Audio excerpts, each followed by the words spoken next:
Hi everyone, you're in the part 2 of the modeling lesson in Alias. This is what we did previously. We set up the file, tolerances, dimensions, and calibrate a sketch. So we are all set. If you missed the first part or when my file is a base, check the description down below and download the wire file for this lesson. So, and in this lesson, we will lay down our first curves and create a curve network. And to do it right, let's ask ourselves 3 questions. Question number 1, how many curves do we need and where? And from my experience, all newcomers gravitates towards overcomplication and will basically trace everything, all the curves they see. And we will battle that. I will suggest only one curve that describes the form, a sweeping line that follows the edge of a chamfer. And I'll pick the top edge. It will give us a good solid base without, let's say, unnecessary complexity. So the question number 2, what type of the curve or curves to use? Multiple single span curves or one multi-span. So let's talk about the multiple single span curves. Now this is also called as an A-class approach, where you basically create a curve. I'm using a CV curve tool, right? And I will bring, using Alt-D, a parameter editor, I will bring more degrees, like for example 3. Now you don't really need to follow me on this one, it's just a quick demonstration. I will delete it. You have your collection of single span curves. So this is a single span and this is a single span. And then you use a line tool to align one to another, constrain it to desired continuity, position, tangency, curvature, or curvature rate, which is G3. In our case, it will be G2. So basically the curvature. And then you basically move manually the control vertices and try to find the best position to describe the form, right? So you make one and then another one and then the third and fourth, and until you create all of this kind of sweeping collection of lines. Now, as I mentioned, it is an A-class approach, and the reason for that, it's called A-class, you're probably familiar with the term, is because it gives you full control over the acceleration, over the beginning and the end of the curves, and you can really fine-tune the and tweak the curves in very precise manner, and this is great. But A-class is always a pass. And what pass means? Pass means that you reiterate on existing model and basically calibrate it or even recreate it completely, but you already have a base. And when you have a base, you can do this A-class pass using single span surfaces and of course single span curves and single span surfaces, and just do like a very clean work as a final pass for production. But when you have, well, literally nothing, you don't have a scan data, you don't have a mesh, you don't have a clay model, you don't have your previous cut data, nothing, trying to build it with an A-class approach is close to suicide, because right now I'm just guessing. I don't know where the one curve is supposed to start and one supposed to end. There is infinite amount of possibilities, and the more I do the curves, the more they will link together, and the more these changes will affect everything else. So every additional curve will multiply the complexity, and movement of this position of this connection just a little bit will change drastically the form. So that's why it's quite difficult to do without a good foundation, solid base you can snap or project or whatever. And as we don't have any, as I mentioned, we just have only the sketch. We're supposed to start somewhere. The better way of doing that is to start with one multi-span curve instead and capitalize on the power of the NURBS curves. The NURBS curves, they designed to work with spans. Even a single span curve still have a span, it's just a one span, right? So let me visualize this. I will use the same tool. This is CV tool, CV curve tool. curve CV tool, CV curve tool. Oh, holy shit, how it's called actually? CV curve tool. Okay, CV curve tool. So by default, the node spacing is uniform, and we have a 3-degree curve. And guys, by the way, if you're wondering what is spans, what are vector knots, what is derivatives of a polynomial, and what's the difference between NURBS curves and Bezier curves and B-splines, what are rational flags, and so on and so forth. I made a video explaining all of this in detail with formulas and a little bit of mathematics.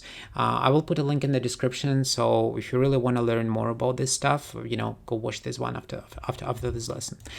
So I digress. So what I'm gonna do is I will use the same menu, Alt D, to open up this parameterization editor, and I will bring 5 degrees and let's say 6 spans. I will explain why I put 5 degrees, not 4, not 3, just a little bit later, but let me just actually show you what multispan curve means. So as you can see, there is these rectangles, they marking the edit points, and another term for these edit points is a vector knot. So this is basically a vector knot. And the alias automatically, using the concept of the NURBS curves and the Cox and de Boer basis function, it ensures that there is a curvature between them.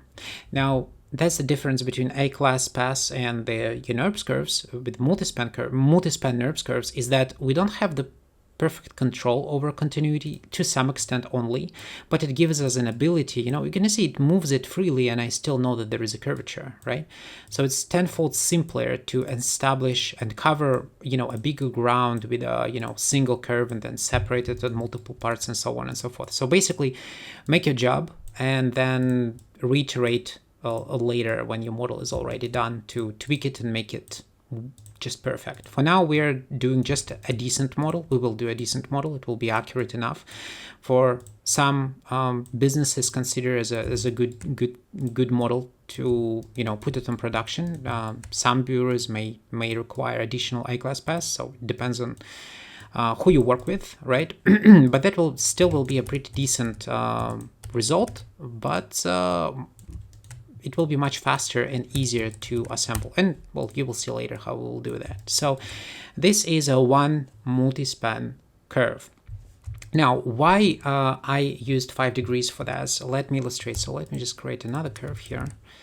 Let's say 2 spans, and I will use 3 degrees. So let me just visualize. So there is a first vector knot, second and third, and 2 spans in between. This is the span number 1. This is the span number 2.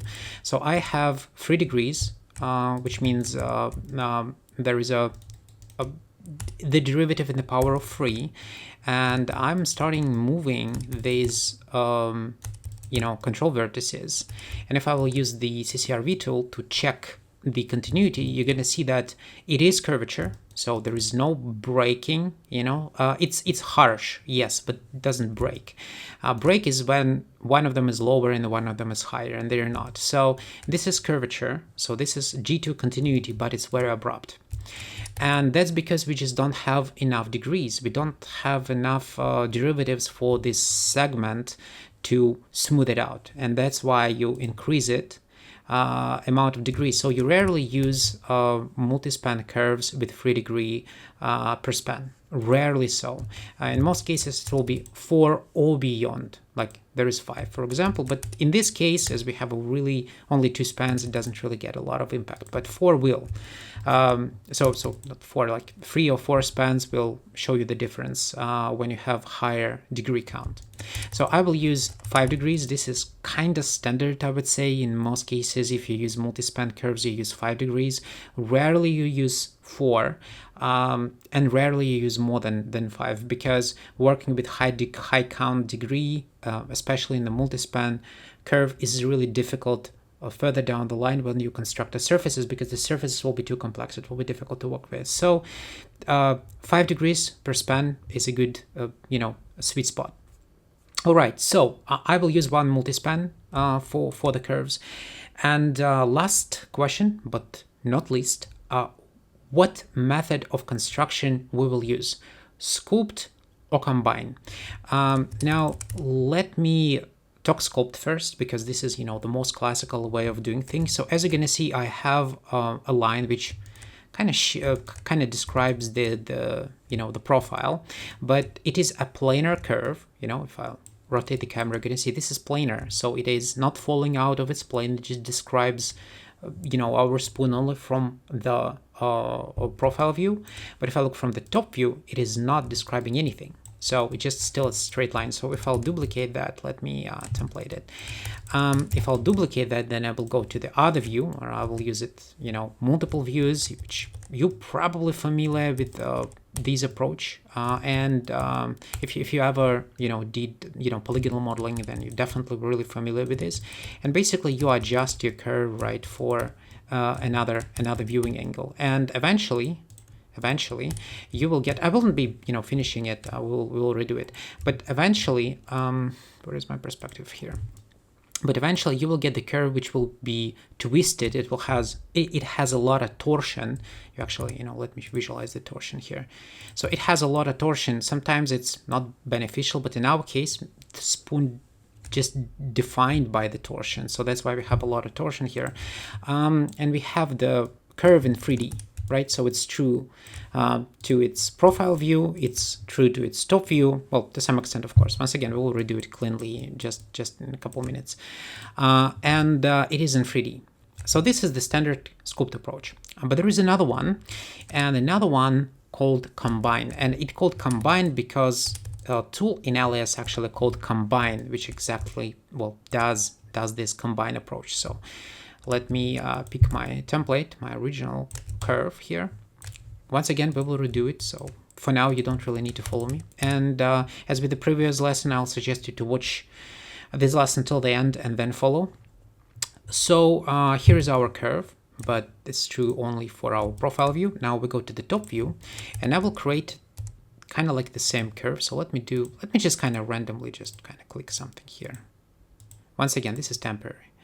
So, and this is like, for example, another curve, right? So we have a curve number 1, we have curve number 2, and then we can make a resulting curve from these two. So combine method requires, in general, 2 planar curves as a base from different views to construct a resulting curve that, well, let's say curves and twists in 3D, but stays true to its view projection. And to do that, we need to find this combine tool. It located under the palette, under the I believe it's curve edit. Yeah, curve edit under the create. I believe by default it looks like this.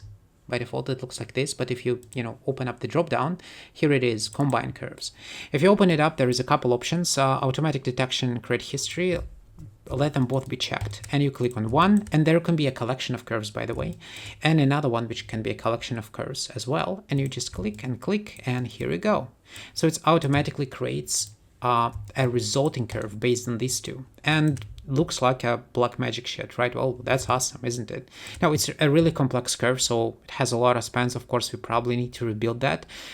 But before we move forward, I really want to explain how this stuff works, just in case you wonder, because what it actually does, right? How it works. So if I will open up my rhinoceros with grasshopper, I made the simple script, which basically illustrates what combine tool actually does. So once again, we have one curve and we have another curve, and along the length of these curves, there will be a lot of sections. So we have a lot of sections, this kind of planes, right? That's what Alias does, by the way. So it constructs these equidistant planes. So they cut the space on equal amount, and then it will cut the curves. And at every cut of a curve, a point will be placed, the curvature will be calculated, and the parameter at a point will be calculated, and then the vector will be constructed perpendicular to that. So it's kind of the z, local z and local z, and it will shoot in opposite directions, meet at the point, and when they intersect, it constructs another point. And that's how we have all of these points, like a collection of points, right? So it does this, and then eventually, when you have this list of points, it will interpolate through them. So it constructed the complex line. You You don't know how many spans it will bring, but it will try to, it's just basically based on the tolerances you have in Alias. And then it will create a line interpolated through this point, so that the line will go specifically through these points and form you a really complex NURBS curve, which is basically a resulting curve for these two. So that's how the combined curve actually works in Alias. It's a little bit smarter than what I did in Rhinoceros.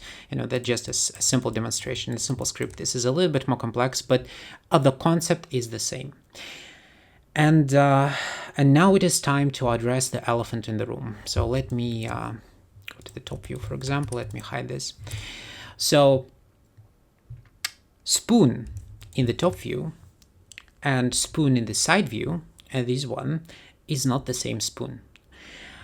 If you look closer and draw some guidelines, like vertical guidelines, you will notice that proportions doesn't match. And that is intentional. When I'm in doubt in terms of proportions, I used, as it's called, biased views approach. So I draw both views independent of each other. So I basically, open up the Photoshop, I draw the one view, and then independently from that, I did another one. And the goal here is to create the object that looks good at a particular angle. In our case, it's a classic top and side view. And then I will use both of them as my general guide, picking parts of one, merging with the other, giving myself a breathing room and focusing, less on tracing, but more on combining the views together. And obviously, this is not the only way of dealing with sketches, and there are plenty more techniques, and every designer uses the one he or she feels comfortable with in a particular situation. And I'm telling you all of that because of the fact that we cannot capitalize on combined method, this one, as we have no reason to perfectly match two different spoons in one, but rather find the middle ground. So sculpting will be our method in this particular case, but in other situations you may and should use a combined approach. So let me sum it up. We will manually sculpt a single multi-span curve that describes, let me just delete this, that describes the top edge of a chamfer, and that will be our curve network. Let's do it. So yeah, I'm in the profile view. I'm in the orthogonal camera, so I will have no distortions here. And I will use the CV curve tool. I will snap to my previously created in the previous lesson guides. And I will do what I already did. So I will bring 5 degrees and 6 spans. Now it can be 5, it can be 7. It really, I just don't know. From the look of it, I believe that 6 or 5 or 6 is the middle ground. I will use 6. And then I will, I will just curve it down here. Now, actually, you know what? I will actually do a little bit differently. Now, when I'm looking at this spoon, I would say that the bottom, the top view is actually more convenient to start because it has a proper proportions for the scoop part of the spoon. Because here, this one is really good, but this one it's just too big. It's just a huge scoop, like scoop for a, I don't know, some kind of a huge person. So probably I will start here instead. So I will create, same way, I'll create a curve. So 5 degrees, 6 spans. And then I will start placing my control vertices, and let's look at the edge at this moment. So I want that this part, that there is 2 parts. This is a symmetrical object. So that means that across the center line, this is the center line, we're supposed to have a tangency and curvature. And to do so, I need 2 control vertices in line. So I'm just selecting this control vertex using transform command, which gives me the gizmo, hold on the specific axis, hold Control and click, and it will snap it to the collinearly to this view on this point. So now I can proceed. Now here I'm not trying to be perfectly true to the sketch. Remember, these two sketches doesn't really work perfectly with each other, so it's more like a general guide for me. And I'm actually free to tweak it. Like for example, here I'm doing more of a more curvier part, because this one, from the look of it, looks like it's just a little bit too sharp. I made it just too sharp. It will be just too pointy. And here probably I have too aggressive band. It will be pretty strange from the side, so it will be really thin. Like it's already a really thin part, but probably it's a little bit too much. So yeah, probably something like this. Let me put this one down, this one down, this one down, something like this. Now here the same stuff, hold Control and then drag like that. And I'm gonna use the CV manipulation tool, which is I believe you select any point, you hold. I don't know, is it really the standard hotkey, or I changed that? For me it's victory and spacebar.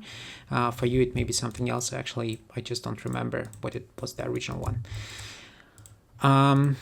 So, and we are aligning everything closer to our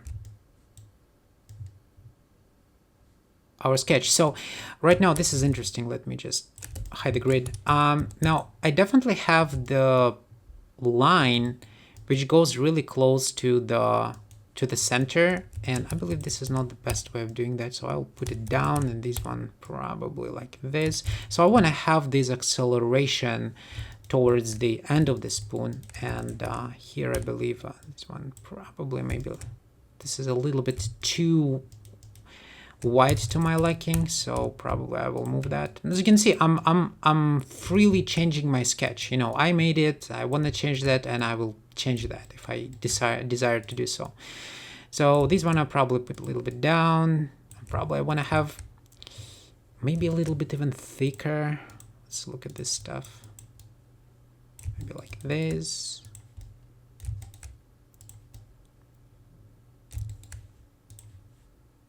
So now if I want to be, I want to have more aggressive band, I need to add another span. I probably will not be doing that, and let it be like this. Maybe I just actually even drag everything a little bit down here.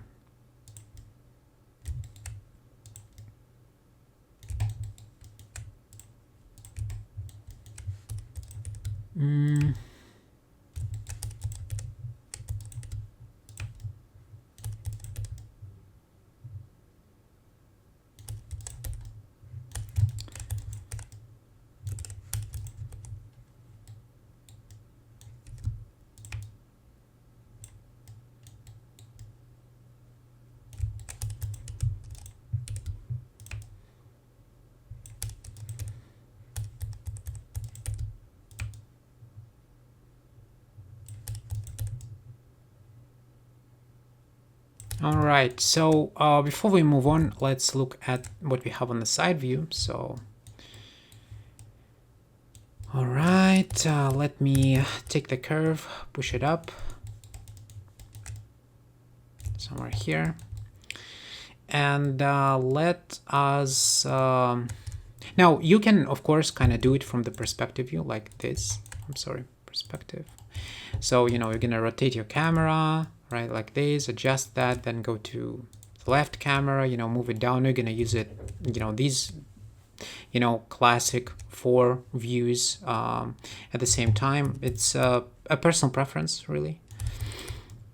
So now I'm moving this down. As you can see, I'm not moving them left and right now. I'm just moving them up and down because I want that they still maintain their position, at least for now. I'll probably will tweak it a little bit later. Let me just do it like this.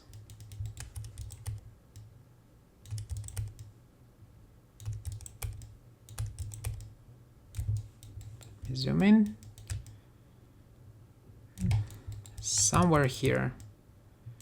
Once again, I'm doing it roughly. I'm not really into the perfectly recreating my sketch.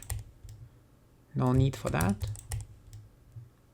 Now, this is really important part. You see that when I follow this part of the spoon, you know, that this scoop part, you're gonna see where it actually starts to go up. You see, not here, because this scoop from the front side was too long. And you're gonna see that these two spoons not actually working together really well. So I'm picking this part of the spoon and this acceleration to the top from the side view, but the scoop itself I will take from this one, and the thickness of the spoon as well. So kind of, that's what I'm saying, you know, merging two together, adjusting two together, and this is how we're gonna do that. So now this is, let me just kind of adjust this one a little bit. Now I can't make this thing higher than this one, otherwise I will have this kind of like this kind of parabola effect when you look at the 3D model from the arbitrary angle. So these one's supposed to be lower than this one. So let me push that a little bit up like this. Okay, let's check the curvature. All right, so we have this part here, which I'm not a big fan of. So let's adjust that.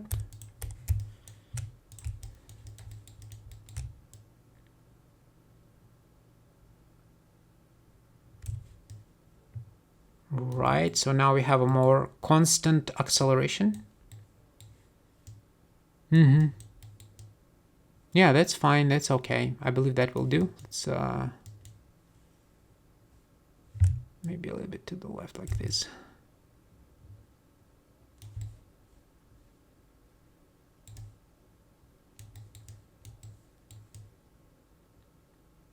I'm looking at this stuff, I'm not so sure. Let me adjust that a little bit, maybe to the left a little bit like this.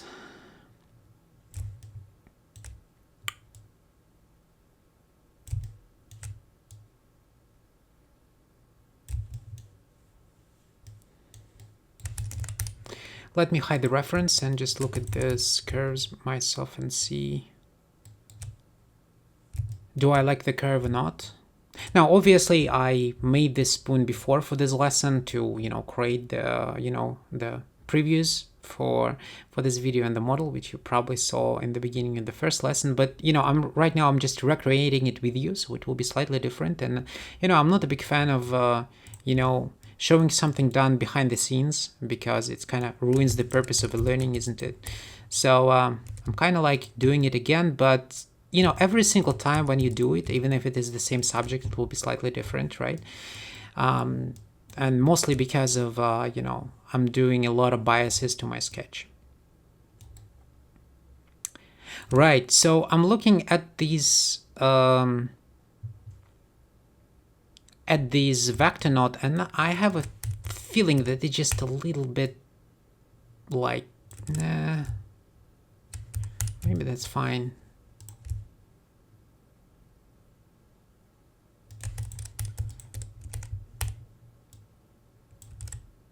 No, I believe that's fine. So how about this one? Should we really make it a little bit more aggressive?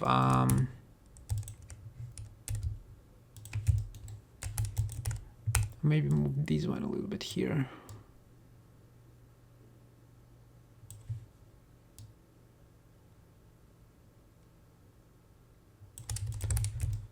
Let's take a look. Yeah, probably. So guys, when you're doing this stuff with me, feel free to experiment. You know, you don't need to try to do, you know, like, oh, like, you know, he put this like, you know, 1 millimeter to the left, 1 millimeter to the right. No. Let it be your own spoon, right? Like, experiment, see what kind of form you like the most, and you know, if you do it slightly different than me, and you're supposed to do it slightly differently with me, this is totally fine. It will not, you will still able to finish the spoon through this lesson, because it's we are talking about aesthetics right now. It whether is it to the left, is it to the right, will not break your spoon anyway, trust me. So yeah, I believe it will be kind of like this. So let me say that I'm happy with this. And now when I did this spoon for the renders, I actually spent a little bit more time on these curves. I think like I spent like around like 40 minutes on this. I don't want to spend 40 minutes moving these CVs left and right in perfect silence, and I don't want to put any music in the back. So we'll keep it professional, right? So I would say that this is good enough. Now I'm looking at this form in 3D, trying to spot some imperfections, especially in this part. So once again, I said one CV is supposed to be higher than another one. You're gonna see that we have these kind of, these CVs are in line, like here, I mean, and then it goes down. So now I'm trying to understand, is it really a little bit too aggressive, or is it like not? I mean, maybe it is. Maybe it is too aggressive. I will put it a little bit up here. Yeah, okay. So now if you look at this side, you're gonna see that we have excessive torsion. You see this kind of loop, right? You're gonna see it right there. Because it has excessive torsion here, but this is the part of the design. This is the spoon, right? It's supposed to do this. If it will be planar on one side, that we will not have this design at all. So in other cases, let's look at this one. Now it's okay that we have this kind of aggressive rotation. Let me see.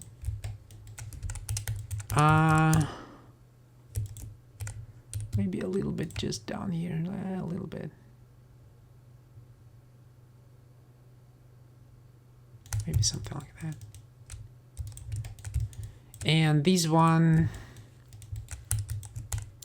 maybe I will just move it like this, just a little bit, giving it a little bit more breathing room for curvature. All right, this one is definitely in the wrong position. You're gonna see that it just goes down and then go up again. Let's tweak this. It's supposed to be somewhere here.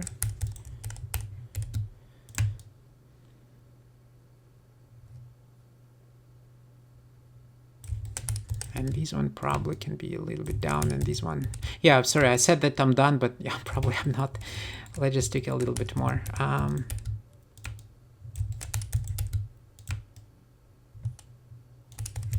Let's look from the profile view here.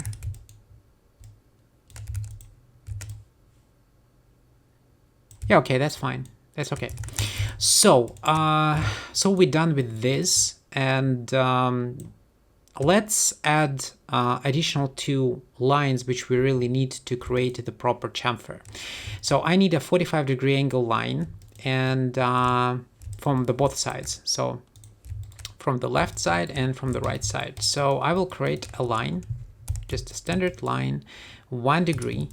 I will select it. I will using the transform tool again, and I will rotate this line on 45-degree angle here. And as you're gonna see, it's much longer than it's supposed to be. Now our chamfer is supposed to end here, right?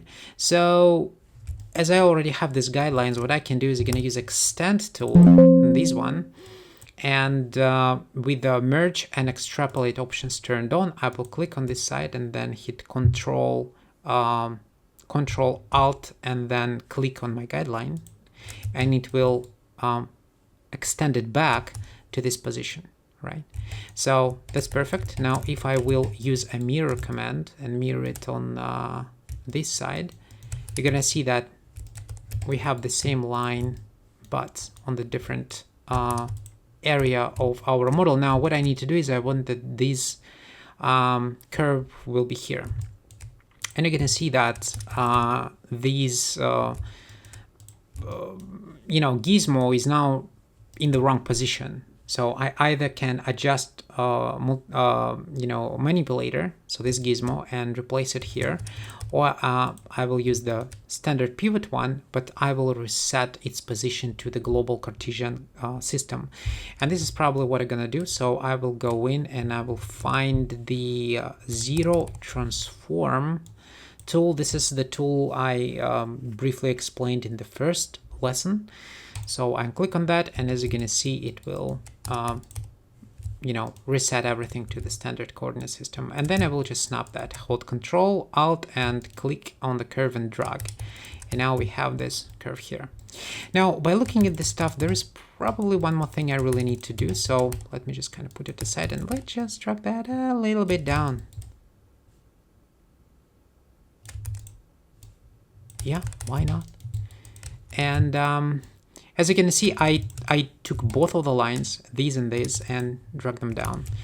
So now I will take this one, snap that I hit. At this time, I just selected this.